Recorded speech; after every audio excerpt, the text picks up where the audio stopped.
Hi everyone, and welcome to the Southampton Business School Placement Podcast.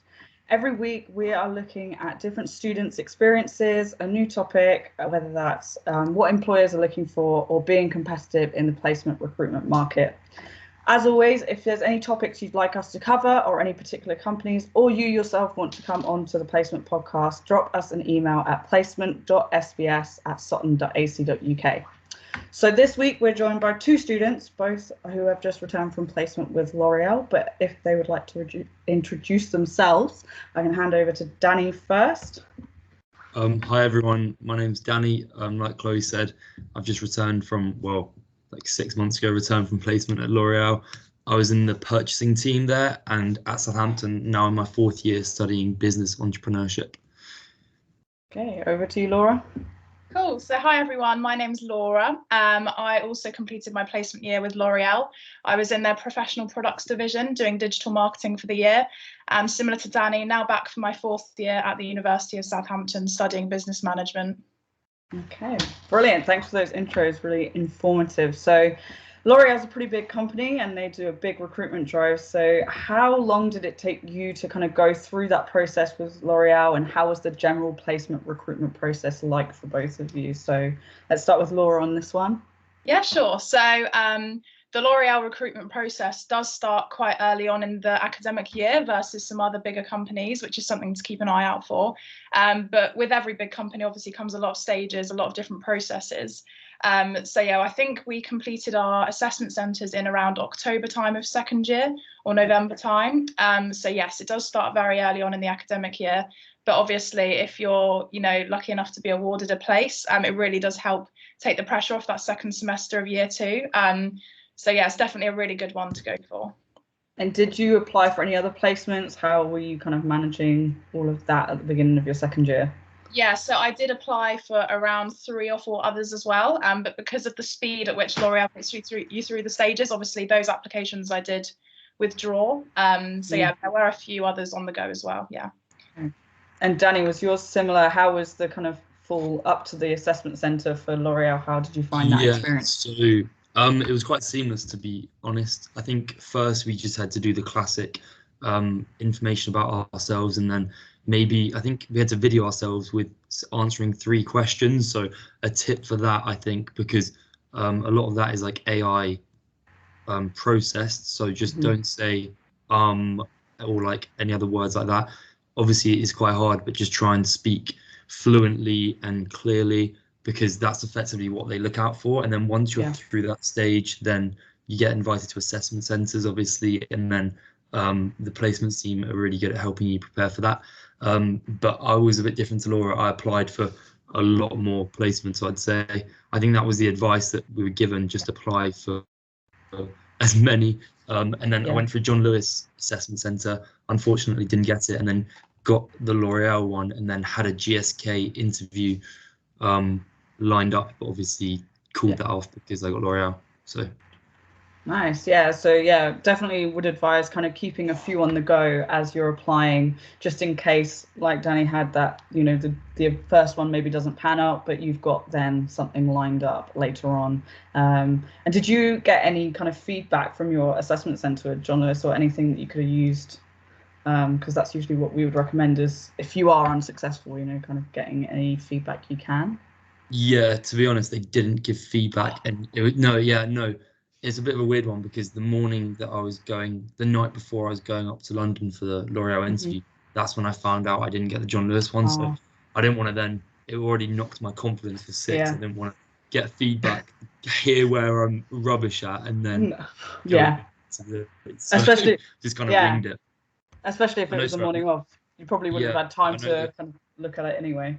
Yeah, exactly. I know that some grad schemes are good at giving, when you apply, they're good at giving feedback, but then others are just pretty horrendous. You go through so many stages, and just to send an automated email, I don't know. It just shows what a company's like. Yeah. Okay, cool. So I think you kind of briefly touched on it there, but how did you use the placement team in the business school to kind of help you whilst you were preparing to go into applications, but also assessment centres? So Laura, I'll start with you. So yeah, overall the placement team were really, really supportive from the very initial stages of CV writing, cover letters, application questions. So yeah, they're really great with that, with giving you some direction of what's good to include, what's not good to include, kind of keywords that really kind of, draw the employers in. And then through to like all the way through to interviews and things like that. I actually had a mock interview with a member of the placement team before my L'Oreal interview. And that was a really good way to practice and build up my confidence and, to know that I'm saying like the right things or the wrong things prior to the actual interview. So yeah, definitely the opportunities they give you to practice, definitely take them up on it. It can only value you in the long run. So yeah, really, really useful overall. Yeah. And Danny, did you find any other tips or things from the placements team that were helpful? Yeah, so I'd say initially from the placement modules that we were on, obviously I think LinkedIn was probably a big one for me because it allowed us, previously I'd made a LinkedIn but had not a clue what to do with it, whereas the placements team really like taught us how to use it, and it's useful to find information on the companies to use within the interviews and can really like set you aside and show you've done your background research, and then getting people in to talk to us about their certain experiences, just encouraging us, I think. And obviously writing cover letters as well, although it's really tedious. You just need to sell yourself as much as possible. It might feel uncomfortable, but the placements team's advice is great, and just follow that. Yeah, definitely. And I think, on LinkedIn, it's always changing as well. Even since we were probably teaching you about how to use it, there's new kind of elements that we as a university have access to, like LinkedIn Learning. So if there is anything that you're coming across in those applications, like a specific skill or program, we now have access to all these LinkedIn Learning courses, which are linked to your profile and they can be added. So I think it is a great way of getting that additional information about the company, but also kind of upskilling yourself before you're going into those placement interviews or even applying, to make sure that you're meeting their kind of criteria, or at least the majority of the criteria that is set out in a lot of those job descriptions, which is really good. Okay, so you secured your placements quite early and had a lot of time to probably think about what you were going into with L'Oreal. So how did your kind of expectations of the placement and versus the reality of when you got there, how did they compare? And I'll start with Danny. So what were your kind of expectations and how did it thank you. So it's a couple of years ago, it's quite hard to remember, but I think expectations, firstly it was during COVID, so firstly the expectation was that it could have got cancelled. Thankfully it didn't. And then expectation, I don't really know, to be honest. I think expectations, like, it wasn't, I didn't know how I'd adapt in a corporate environment or speak to people in that way, because I'm not really corporate-y or like financy, but I obviously went down the purchasing channel, which is in the finance function. So I think I surprised myself in terms of like just sticking with it, and especially most of it being online and not actually seeing my team face to face and building a lot of connections, good connections virtually, I think helped a lot. Obviously they were like, during like the lockdown in like January and February, it's pretty difficult working from home when it's dark, when you wake up and obviously finish work, but just sticking with it, and just how nice and helpful everyone was. And also I didn't really expect the environment to be that nurturing, because they're really encouraging in terms of learning. Whenever there was a learning on, they would just encourage us to do it in Coursera courses as well. So going in there and actually being taught to learn as well, as opposed to just doing the job. Yeah, it's good. And because you went into kind of an area that's quite specific as well with purchasing, procurement, and it's something that a lot of people haven't necessarily heard of, whereas if you're doing a marketing degree, marketing or digital marketing is pretty common. So did you find that interesting, difficult to learn? What was your kind of initial experience? It was definitely difficult to learn, because it was I had to improve my Excel skills dramatically. Difficult to learn as well, because there are a lot of like different processes I had to learn, and just in terms of like skimming over numbers and just like making sure there weren't mistakes. And I definitely made mistakes during my time, but my manager was great in terms of informing me it wasn't a big deal and just learning from the mistakes. That's the important thing. So yeah. Cool. And same question for you, Laura. So your kind of expectations going into maybe marketing at L'Oreal and how they compared to what you were doing in reality when you got there. Yeah, so obviously my main initial thoughts about L'Oreal was that I was quite concerned everyone who worked for them would be quite scary, given it's such kind of a big global dominant company in the beauty industry. And obviously I was very pleasantly surprised. Like, my manager was lovely, my team was lovely, so welcoming.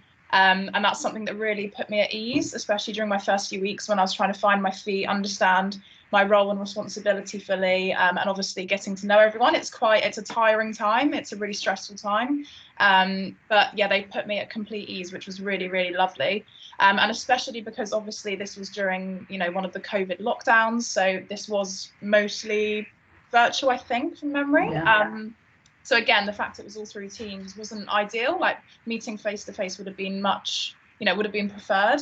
But they were always there messaging me, checking in, making sure I was understanding things, letting me know, if you've got any questions, please, feel free to let me know. Like, I'll make time for you. So yeah, that kind of element of it being such a big company with scary managers and things like that didn't feel like the case whatsoever.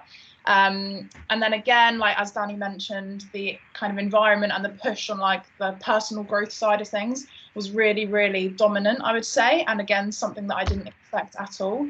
And I definitely tried to make the most of it. I did lots of courses, lots of trainings, and it definitely led to me improving my softer skills alongside the more technical skills with my role as well.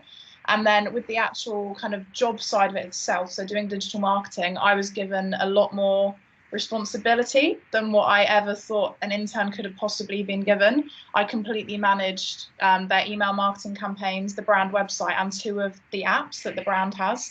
So that was very daunting at first, but as I found my feet and got to grips with it, I really kind of got into my element, and I loved kind of managing all these projects that kind of came along with these responsibilities. So that was something that was really great, and I was able to present back kind of my projects, how they performed, ideas for improvement in the future. And like Danny said, if you do make mistakes, it's almost welcomed upon. They almost kind of want you to make mistakes, because as an intern, they know you're not going to know it all. You're there to learn, and you're there to kind of develop. So yeah, definitely don't be afraid of making mistakes. You're there to learn, and as Danny's manager said to him, my manager said very similar to me, it's absolutely fine. You just got to you learn from it, which is obviously the main thing. You carry on, and 9 times out of 10 it won't be a drastic problem anyway. So yeah, lots of surprises, I would say, within the placement year that I wasn't expecting, but definitely all very positive. Brilliant. Yeah, it sounds like it's definitely what you expect. I always say it's that Hollywood intern look, isn't it? You think, okay, coffee and photocopying, and then you get there and suddenly there's these big projects on your plate, or things that are quite tangible, you can see them tangibly. I can go and download that L'Oreal app and see the work that you put in, which is quite interesting. I mean, I know I've got other students that definitely see kind of adverts that go out and they think, I worked on that, which is really rewarding in a placement year, especially if your expectations are quite kind of reserved in the responsibility side of things. But that's good. So I'm kind of happy to silently announce, or quietly announce, that you both have graduate roles. Now, one of you is going back to L'Oreal, Danny, and one of you is going elsewhere, Laura. So how did you find that having a placement year, or going through the whole kind of process of applying and undertaking the year in industry, did that help you with applying for the graduate schemes? So if we start with Laura, because you're going to a different company, so how did that help you? Yes. Where are you going as well? Yes, so I managed to secure a marketing graduate role with Samsung, and it's going to be a slightly more digital marketing role. So again, very similar to what I did with L'Oreal. I'm going to be on their European digital team.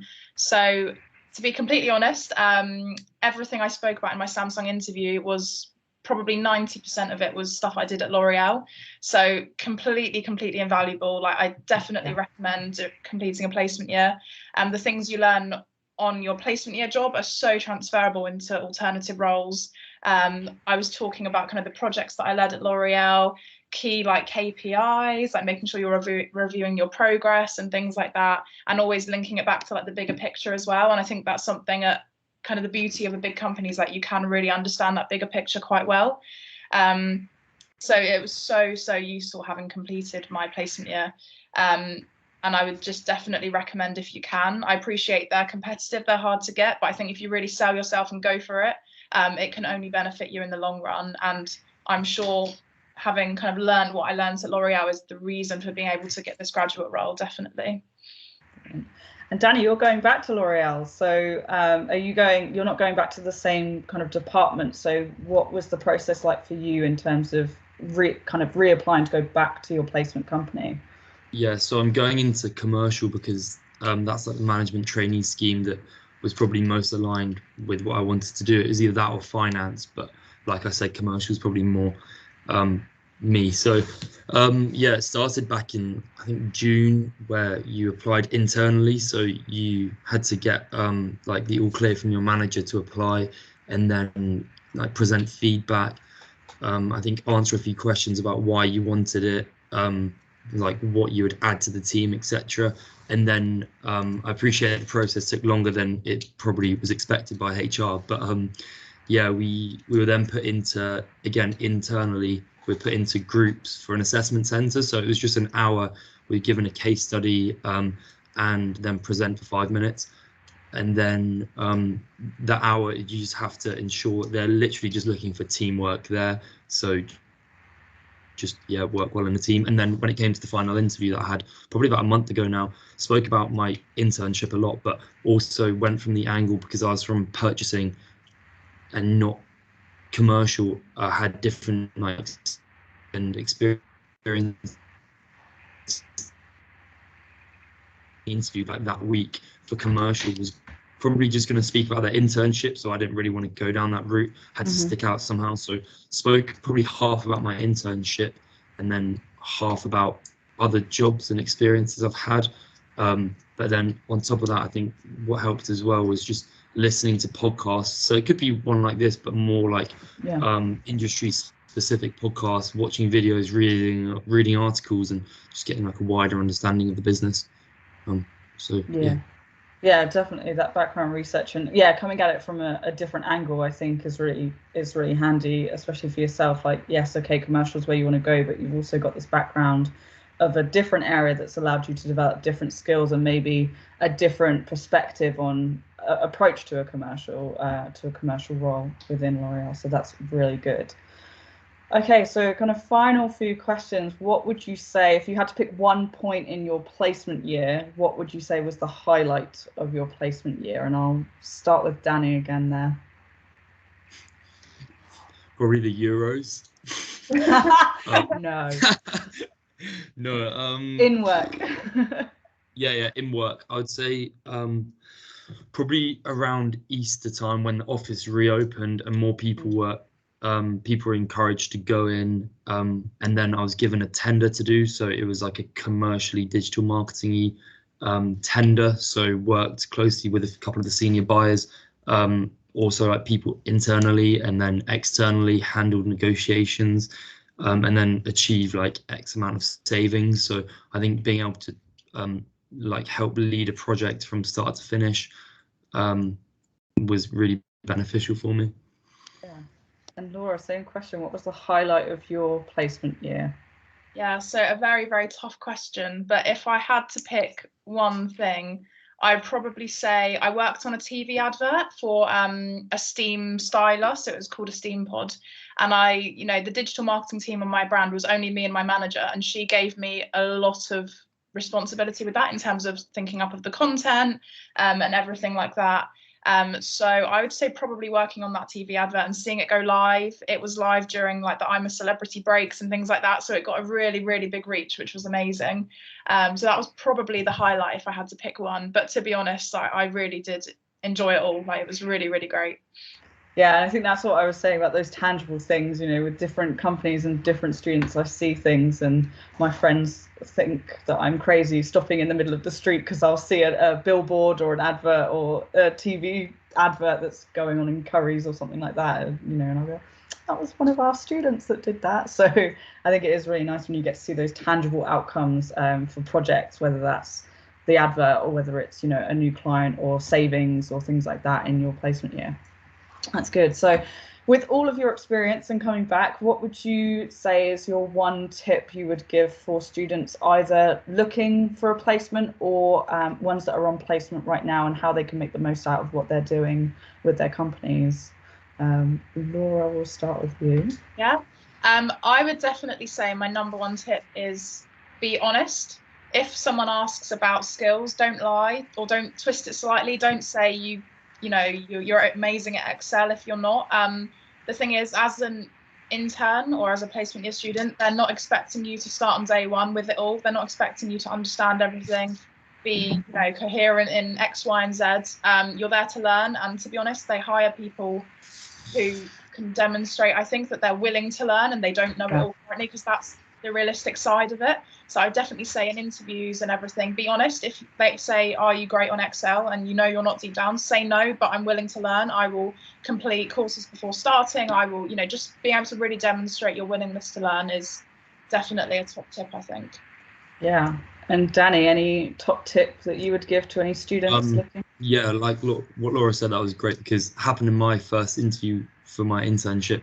My manager asked if I was good on Excel, and I thought I was, so I said yeah, and then she started reeling off these questions, and I was like, look, I thought I was, but I'm clearly not, so I'll learn before I came. So that helped. I'd say if you're applying for a placement, just, it sounds cringy, but just don't give up. It's invaluable, like Laura said earlier. I think it sets you apart from every other student. There's tens of thousands of students that will graduate without a placement, or probably more than that. So really just keep plucking away wherever you end up.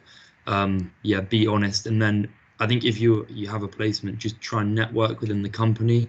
I think the exposure that you can kind of get from doing that, don't just network firstly for the sake of it, and secondly, for areas you aren't actually interested in, but for people that are high up, and just try and be fake, because people will see through that. They're professionals at the end of the day. So really network with people that you have an interest in the area that they work in.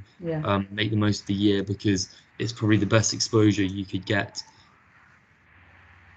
Yeah, I think that is important. Networking with maybe areas that you're interested in, and definitely within companies, whether it's a small to medium sized enterprise or a bigger company like L'Oreal, there's always lots of different things going on, and whether that's a project in a different team or a project that's additional to your work, you can get involved in things. You've just got to ask to be involved. The thing I always say is the worst that's going to come out is you ask and the answer's no. If you don't ask, the answer's always going to be no, because you didn't ask. So I think that's really good, being honest and networking whilst you're there to get that experience and that kind of expertise from the people within the company.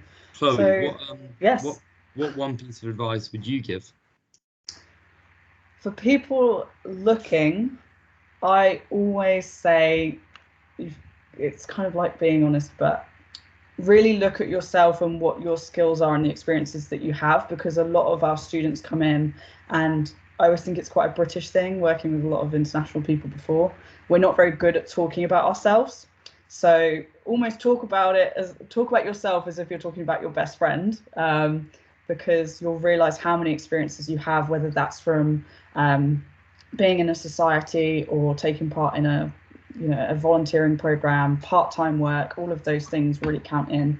I've had students come in and I have to sit them down and go, why haven't you spoken about this in the application? Because I know that you've done this. So I think for looking, it's really look at yourself and what the experiences that you do have, and sell those experiences. Be honest about them, but you have them. Don't think I've just done some social media for a family friend.